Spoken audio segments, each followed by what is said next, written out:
সাবেক প্রধানমন্ত্রী শেখ হাসিনা ও তার পরিবারের বিরুদ্ধে ওঠা সব অভিযোগ সম্পূর্ণ ভিত্তিহীন বলে দাবি করেছেন শেখ হাসিনা পুত্র সজীব ওয়াজেদ জয়। তিনি বলেছেন, আমি দুর্নীতি দমন কমিশনকে চ্যালেঞ্জ করছি এই তথাকথিত লেনদেন প্রকাশ করতে এবং প্রমাণ করতে যে আমরা এসব অনিয়মে জড়িত।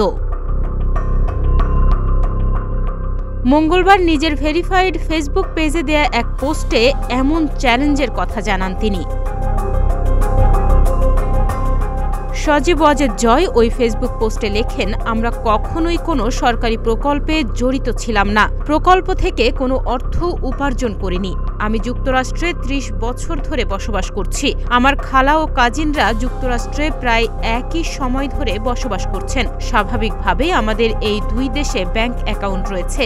আমাদের কোনো অফশোর অ্যাকাউন্ট নেই। যে পরিমাণ টাকার দাবি করা হচ্ছে তার ধারে কাছেও আমরা কখনো যাইনি।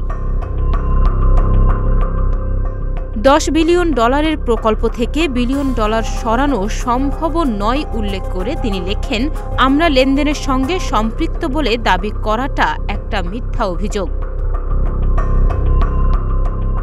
সব শেষে তিনি আরও লেখেন, অবৈধ ইউনূস সরকার এবং তাদের সন্ত্রাসী ছাত্র সমন্বয়করা দেশ চালানোর ব্যর্থতা, আইনের শাসনের অভাব, অর্থনৈতিক পতন, মানবাধিকার লঙ্ঘন, গণতন্ত্রের সংকট এবং রাজনৈতিক দমন পীড়ন থেকে জনগণের দৃষ্টি সরানোর চেষ্টা করছে।